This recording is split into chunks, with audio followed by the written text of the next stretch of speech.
Next transform property जिसकी हम बात करेंगे ये है मेरी स्क्यू प्रॉपर्टी, और स्क्यू भी हम डिग्रीज में कर रहे होंगे। स्क्यू करने का मतलब क्या होता है उसको थोड़ा सा भी समझते हैं। अपने फोर्थ डिव के ऊपर इस प्रॉपर्टी को अप्लाई करेंगे। लेट्स सपोज ट्रांसफॉर्म स्क्यू, हम स्क्यू करने वाले हैं 30 डिग्रीज एंड रिफ्रेश। तो ये फोर्थ वाला जो डिव है ये क्या हुआ, ये कुछ डायरेक्शन टेढ़ा हो गया है। तो इस तरीके का जो चेंज आता है मेरे एलिमेंट्स के अंदर, इसको हम कहते हैं एक स्क्यूड एलिमेंट। जो थोड़ा सा टेढ़ा सा हो जाता है उसको स्क्यूड कहा जाता है। अब ये 30 डिग्री स्क्यूड हुआ है, हम चाहे तो इसको -30 डिग्रीज भी कर सकते हैं। सेव रिफ्रेश, तो ये थोड़ा सा लेफ्ट की डायरेक्शन की तरफ टिल्ट करेगा। हम चाहे तो इसको -90 भी कर सकते हैं। सेव रिफ्रेश, तो -90 जैसे ही किया, -90 करने से क्या हुआ, स्क्यूड कहने का मतलब एक तरीके से आप दोनों डायरेक्शन से खींच रहे हैं अपनी साइड्स को। एंड जैसे ही उसे -90 की तरफ खींचा जाता है वैसे ही मेरा एलिमेंट गायब हो जाता है, क्योंकि खींचकर एक सिंगल पॉइंट बना दिया है हमने पूरे के पूरे अपने डिव को। तो -90 या 90 करना will not be a good idea. इसे 30 डिग्रीज पर हम छोड़ देते हैं। रिफ्रेश, ये मेरा स्क्यूड है। एंड एक चीज हम कंटिन्यूअसली नोटिस करेंगे कि यहाँ पर अगर मैंने स्क्यू किया है तो मेरे अंदर का कंटेंट यानी ये 4 भी स्क्यूड प्रेजेंट हुआ है, ये 3 भी लेफ्ट की तरफ ट्रांसलेट हो गया है। इस 2 की बात करें तो ये भी स्केल होकर 0.5 हो गया है। तो सारी की सारी ट्रांसफॉर्म प्रॉपर्टीज सारे कंटेंट पर भी अप्लाई करती हैं। अब ये तो हमने चारों प्रॉपर्टीज को पढ़ लिया, पर इसके साथ साथ इन चारों प्रॉपर्टीज को हम साथ में भी एक सिंगल एलिमेंट पर अप्लाई कर सकते हैं। जैसे ये जो मेरा फिफ्थ डिव है, इसको मैं चाहती हूँ ये रोटेट भी हो जाए और ट्रांसलेट भी हो जाए। तो उसके लिए हम क्या कर सकते हैं, मैं लिख सकती हूँ 5 एंड हम लिख सकते हैं ट्रांसफॉर्म। इसे सबसे पहले रोटेशन दे देंगे, रोटेट। लेट्स सपोज 30 डिग्री से इसे रोटेट करवाना है, साथ के साथ ट्रांसलेट भी करवाना है एक्स एक्सिस के अलोंग।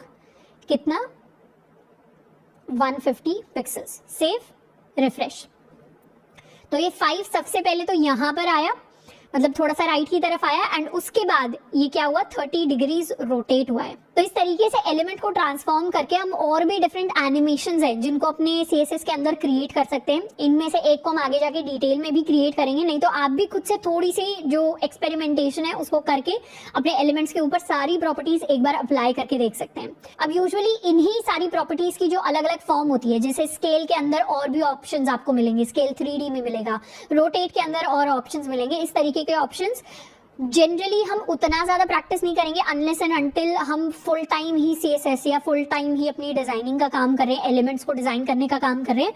बट आप चाहें तो खुद से उन सारी चीजों को जाकर एक्सप्लोर कर सकते हैं डॉक्यूमेंटेशंस के थ्रू। नेक्स्ट प्रॉपर्टी जिसको हम पढ़ने वाले हैं ये है मेरी बॉक्स शैडो प्रॉपर्टी। अभी तक हमने क्या किया है, मेरा जो भी बॉक्स होता था या जो भी एलिमेंट होता था उसके ऊपर हमने बॉर्डर को पढ़ा है। बॉर्डर को पढ़ने का मतलब है कि एक आउटलाइन होगी जो इसके लिए क्रिएट हो जाएगी, पर साथ के साथ एक शैडो भी हो सकती है जिसको हम पढ़ने वाले हैं कि अगर मुझे इसके अराउंड एक शैडो टाइप स्ट्रक्चर क्रिएट करना है। शैडो, आई होप सबको पता है छाया को शैडो कहते हैं, तो उस चीज को भी हम क्रिएट कर सकते हैं with the help of CSS. तो it adds shadow effect around an elements frame. Frame यानी जो भी मेरे एलिमेंट की बाउंड्री है उसके अराउंड एक शैडो आ जाएगी। तो बॉक्स शैडो प्रॉपर्टी में 4 चीजों का कॉम्बिनेशन होता है, तो इसको भी शॉर्ट हैंड की तरह हम इमेजिन कर सकते हैं। तो सबसे पहले हम क्या बताते हैं, सबसे पहले हम अपने एक्स ऑफसेट को बताते हैं। एक्स ऑफसेट कहने का मतलब कि जो मेरी शैडो होगी वो एक्स से कितने डिस्टेंस पर होगी, एक्स एक्सिस के अलोंग। फिर हम अपना वाई ऑफसेट बताते हैं। वाई ऑफसेट यानी वाई एक्सिस के अलोंग कितने डिस्टेंस पर होने वाली है। 10 पिक्सल से क्या बताएंगे, ये मेरे ब्लर की रेडियस बताता है, यानी जो भी शैडो मेरी क्रिएट होती है। शैडो हमेशा एलिमेंट जितनी क्लियर नहीं दिखती है। हम अपनी शैडो का एग्जांपल ले लें तो जितने क्लियर हम एक इंसान को देखेंगे उसकी जो परछाई होगी वो उतनी क्लियर नहीं दिखती, हमें थोड़ी सी ब्लर्ड दिखाई देती है। तो ब्लर रेडियस बताता है कि कितनी ज्यादा ब्लर्डनेस आएगी या कितना ज्यादा फैल कर वो शैडो प्रोड्यूस होने वाली है। अगर यहाँ पर 2 पिक्सल्स होता तो कम ब्लर्ड होती, 10 पिक्सल्स है तो ज्यादा ब्लर्ड होगी और ज्यादा डिस्टेंस पर मेरी शैडो दिखाई देगी। एंड ग्रीन क्या है, ग्रीन मेरी शैडो का कलर मुझे बताता है। तो अभी के लिए बॉक्स शैडो में हम इन 4 चीजों को पढ़ने वाले हैं। एक बार इनको एक डिव के ऊपर अप्लाई करके भी देखते हैं।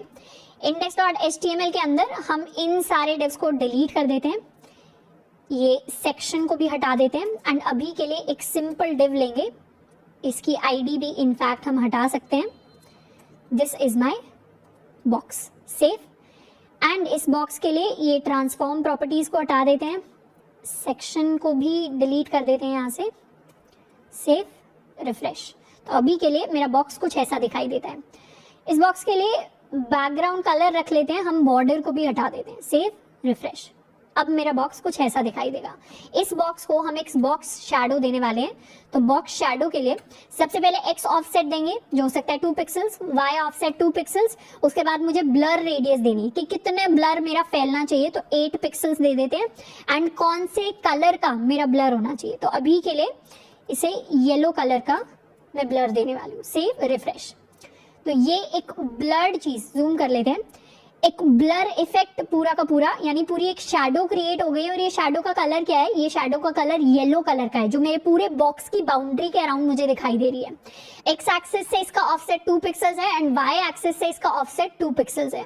इस तरीके से क्रिएट हुई है। हम चाहें तो इसे थोड़ा सा और नेचुरल बनाने के लिए शैडो का कलर ब्लैक रख सकते हैं, रिफ्रेश, तो कुछ इस तरीके की शैडो मुझे दिखाई देगी।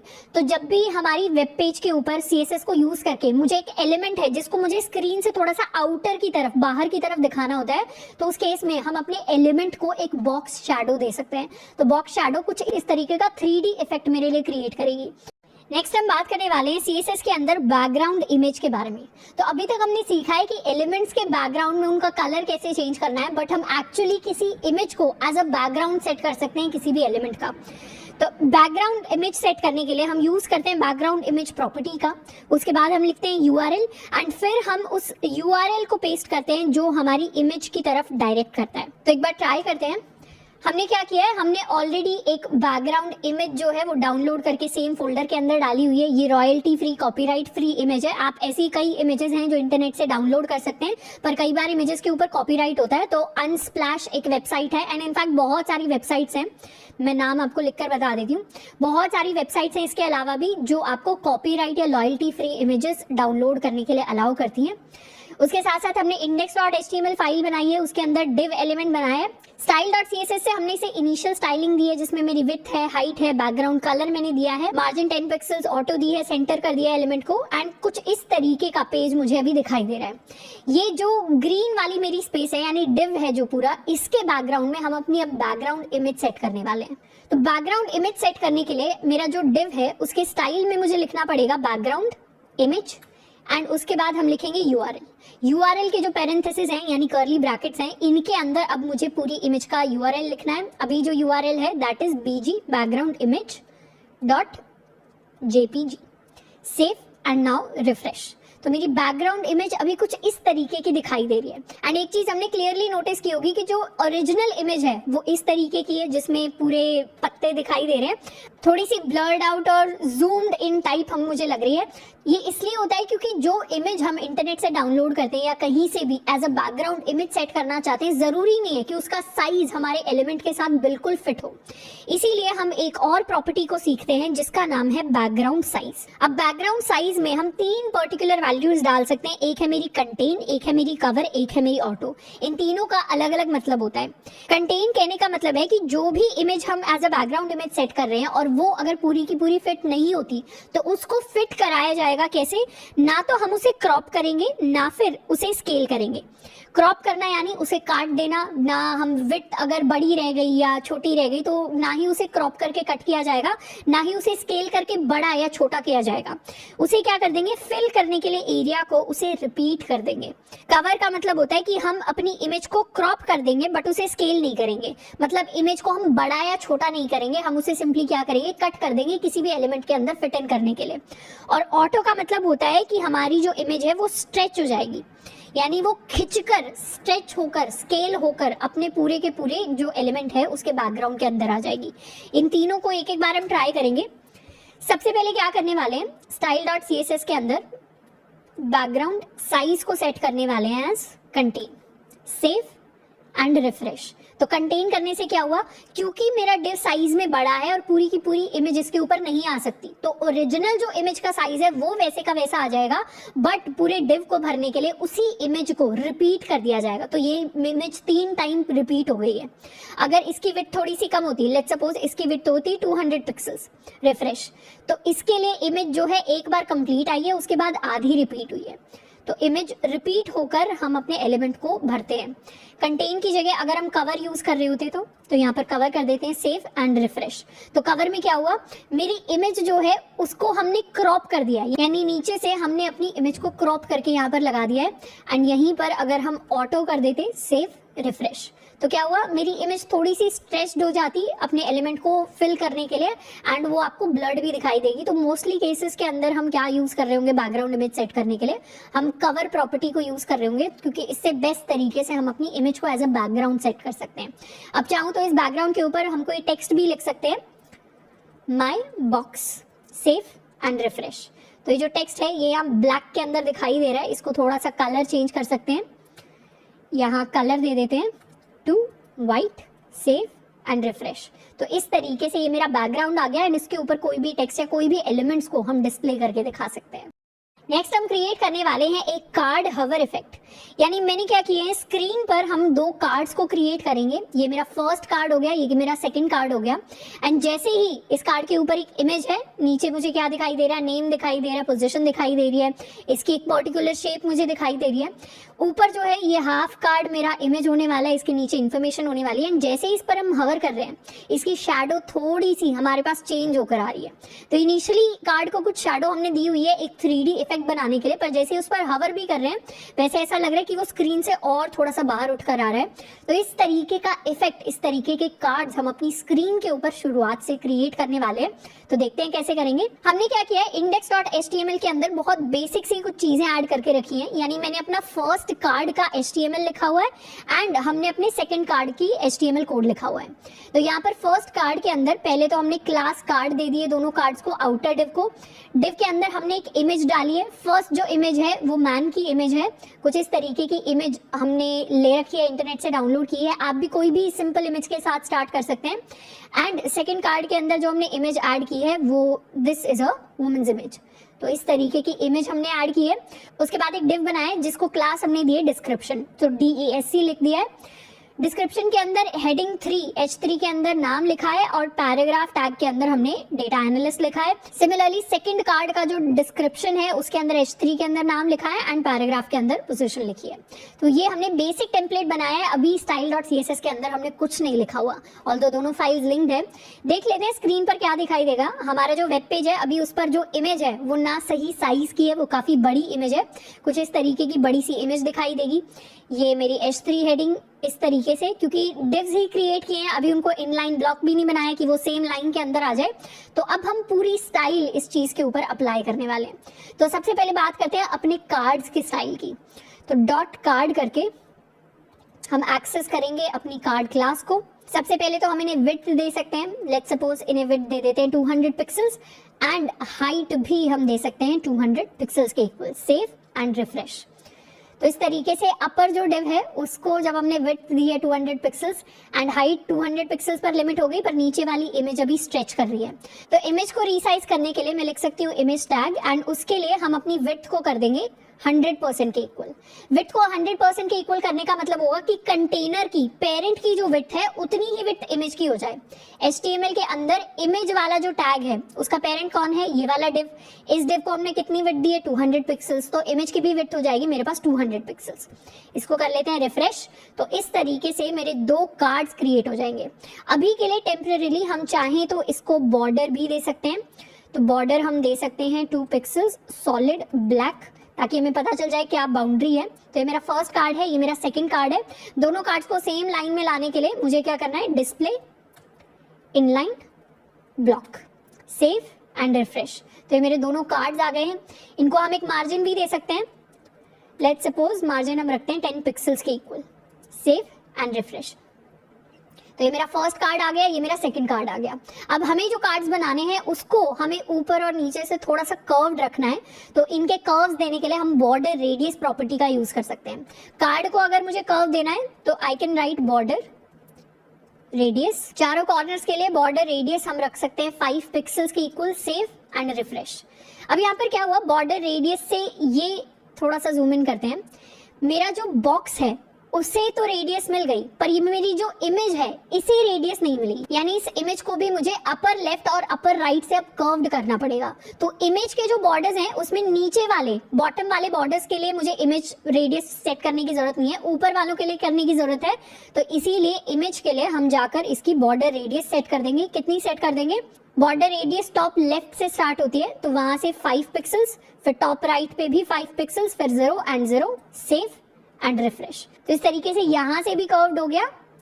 थोड़ा सा इसे नॉर्मल साइज पर ले आते हैं, तो ये मेरा बॉर्डर यहाँ से भी कर्व्ड हो गया एंड नीचे से कर्व्ड नहीं हुआ, तो पूरी पिक्चर अब जो है अंदर फिट इन हो रही है। अब क्या करेंगे, जो मेरा डिस्क्रिप्शन है इसके अंदर थोड़ी सी हल्की सी हम पैडिंग ऐड करने वाले हैं। क्यों? क्योंकि बहुत ज्यादा लेफ्ट की तरफ अलाइन हो रहा है, तो थोड़ा सा 2 पिक्सल्स की हम पैडिंग ऐड कर देंगे।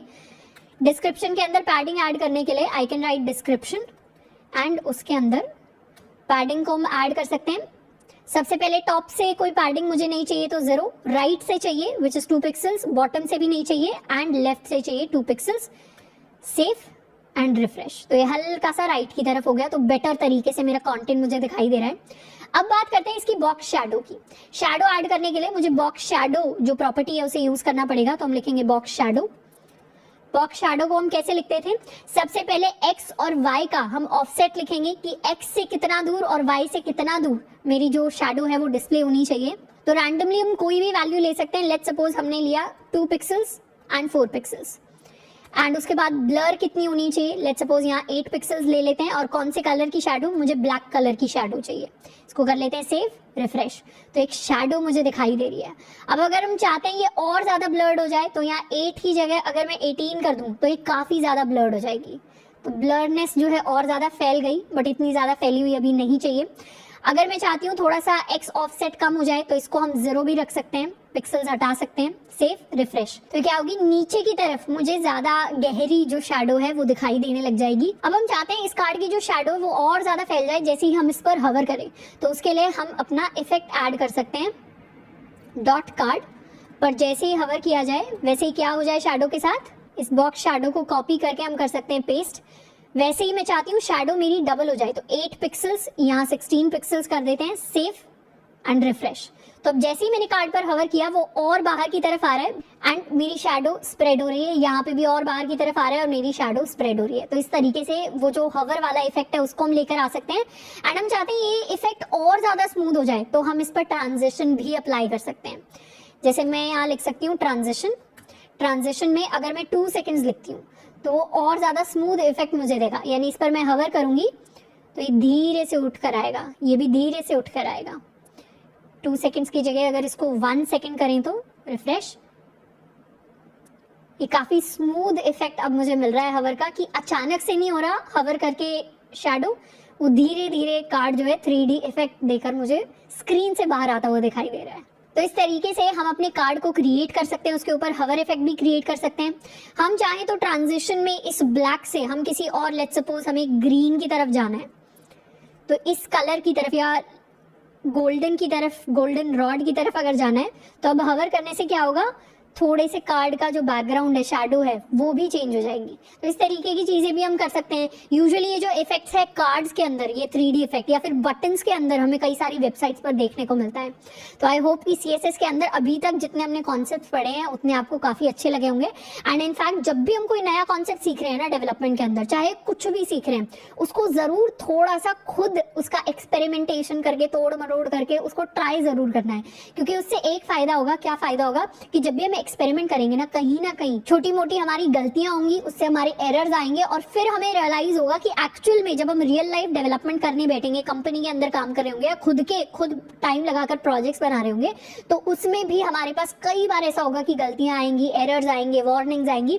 तो वो सारी चीजें समझना और उन एरर्स को सॉल्व करना, उनको ओवरकम करना, बग्स को पहचानना, वो सारी चीजें तभी बिल्ड होंगी जब हम लेक्चर तो देखेंगे ही, पर उसके साथ साथ खुद एक्सपेरिमेंटेशन करके नई नई चीजों को अपने टाइम पर ट्राई करेंगे।